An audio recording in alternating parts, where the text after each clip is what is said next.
ایک ایسی دعا جو ہر ماں باپ کو معلوم ہونی چاہیے۔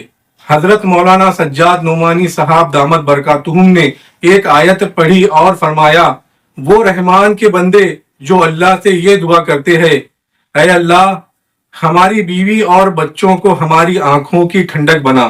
اور اگر عورت یہ دعا کرے تو یہ کہتی ہے کہ اے اللہ تو ہمارے شوہر کو اور ہمارے بچوں کو ہماری آنکھوں کی ٹھنڈک بنا۔ آئیے وہ دعا کون سی ہے ہم حضرت ہی کے زبانی سنتے ہیں۔ والذین یقولون ربنا هب لنا من ازواجنا وذریاتنا قرۃ اعین واجعلنا للمتقین اماما۔ ایک صفت اب پھر مثبت صفت بیان ہوئی کہ ایک یہ وہ لوگ ہیں عباد الرحمن، رحمان کے بندے، کہ جن کی ایک صفت یہ بھی ہے کہ وہ یہ بھی خوب مانگتے ہیں اپنے رب سے، ہماری اولادوں کو، ہماری بیویوں کو ہماری آنکھوں کی ٹھنڈک بنا دیجیے۔ اور بیویاں مانگیں تو گویا ہمارے شوہروں کو اور ہماری اولادوں کو ہماری آنکھوں کی ٹھنڈک بنا دیجیے۔ قرۃ اعین وجعلنا للمتقین اماما، اور یہ اللہ ہمیں متقیوں کا رہبر بنا دیجیے، یعنی ہم کو تو تقویٰ دیجیے ہی، لیکن جو ہماری اولادیں ہماری گود میں پلے، جن کی رہبری کی اصل ذمہ داری ہماری ہو، ان سب کو متقی بنا دیجیے۔ یعنی اپنی اولادوں کے لیے اس سے بہتر کوئی دعا نہیں ہو سکتی، اس سے زیادہ جامع کوئی دعا نہیں ہو سکتی، باپ کے لیے بھی، ماں کے لیے بھی، کہ وہ اس دعا کے ذریعے سے اپنی اولادوں کی یہ نیک ہونے، شریف ہونے، سعادت مند ہونے اور اپنے لیے آنکھوں کی ٹھنڈک کا سبب بننے کی دعا مانگے۔ اور بعض روایات سے پتہ چلتا ہے کہ نفلی نمازوں میں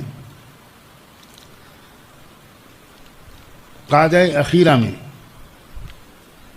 آخری دعا، اللہم انی ظلمت نفسی ظلما کثیرا وانہ لا یغفر الذنوب الا انت فاغفر لی مغفرۃ من عندک وارحمنی انک انت الغفور الرحیم، اس کے بعد یہ دعا مانگی جائے، ربنا هب لنا من ازواجنا وذریاتنا قرۃ اعین واجعلنا للمتقین اماما، تو یقینی طور پر اولاد سعادت مند اور فرمانبردار ہوتی۔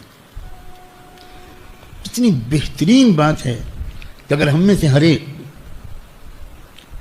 نماز، نفلی نمازوں میں یہ معمول بنا لیں، سلام پھیرنے سے پہلے یہ دعا مانگ لیں۔ جن لوگوں نے بھی اس دعا کا اہتمام کیا ہے ان کا 100% تجربہ ہے، میں 100% کہہ رہا ہوں کہ انشاءاللہ ان کی اولادیں ان کے لیے سکون کا باعث بنتی ہیں، روحانی مسرت کا باعث بنتی ہیں، آنکھوں کی ٹھنڈک کا باعث بنتی ہیں، سعادت مند اور نیک بنتی ہیں اور متقی بنتی ہیں۔ کتنے لوگ آج کل شکایت کرتے رہتے ہیں، تلاش کرنے سے بھی شاید وہ گھر نہ ملے جس میں ماں باپ اپنی سب اولادوں سے خوش ہوں، تلاش کرنے سے بھی گھر شاید نہ ملے۔ ہر گھر میں کوئی باپ رو رہا ہے، کوئی ماں رو رہی ہے، اولاد کی بد اخلاقی، اولاد کی نافرمانی، بے راہ روی، گھر کا انتشار، بہت کم گھر ہیں، بہت کم گھر۔ اور غالباً جو لوگ اس دعا کا اہتمام کرتے ہیں ہمیشہ، انشاءاللہ ان کے گھر میں کسی طرح کی کوئی پریشانی نہیں ہو۔ اللہ تعالیٰ نے ہم کو دعا کے الفاظ تک سکھا دیے۔ ایمان والے وہ ہیں رحمان کے بندے جو ان الفاظ کے ذریعے یہ دعا مانگتے ہیں۔ اب ہم لوگ خود سوچ لیں، اگر ہم یہ دعا نہیں مانگتے، اس کا مطلب ہے کہ عباد الرحمن کی یہ صفت